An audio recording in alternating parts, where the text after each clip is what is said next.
एक छोटे से गांव में एक कदीम घर था जिसे लोग पुराना मकान कहते थे। कहा जाता था कि इस घर में एक रूह का बसेरा है। गांव वाले इस घर के करीब जाने से डरते थे क्योंकि वहां रात के वक्त अजीब और गरीब आवाजें सुनाई देती थीं। एक दिन एक नौजवान लड़के अली ने फैसला किया कि वो इस घर की हकीकत जांचना चाहता है। उसने अपने कुछ दोस्तों को बुलाया और रात के वक्त वहां जाने का मंसूबा बनाया। जब वो लोग घर के करीब पहुंचे तो हुआ में एक अजीब सा सन्नाटा छा गया। वो सब डरते हुए लेकिन तजस्सुस के आलम में अंदर गए। घर के अंदर अंधेरा था और जगह जगह जाले लगे हुए थे।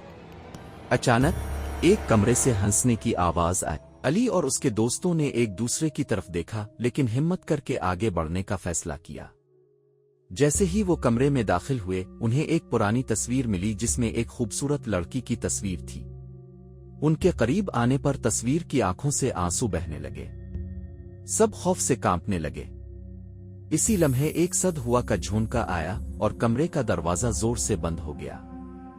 दोस्तों ने शोर मचाना शुरू किया लेकिन दरवाजा नहीं खुला।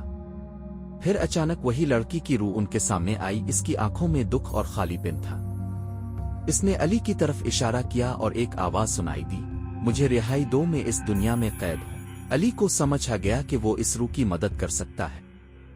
इसने अपने दोस्तों से कहा कि उन्हें इसके राज को जानने की जरूरत है। सब ने मिलकर घर के मुख्तलिफ कमरे तलाश किए और आखिरकार एक पुराना डब्बा पाया जिसमें एक खत था।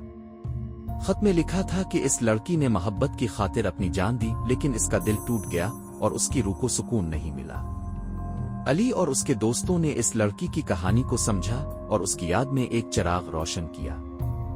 जैसे ही चिराग की रोशनी फैली, रूह ने मुस्कुराते हुए उन्हें देखा और आहिस्ता आहिस्ता गायब हो गई। गांव में जब यह खबर फैली तो लोग इस घर को छोड़ने लगे और अब वो पुराना मकान एक मोहब्बत की कहानी की निशानी बन गया।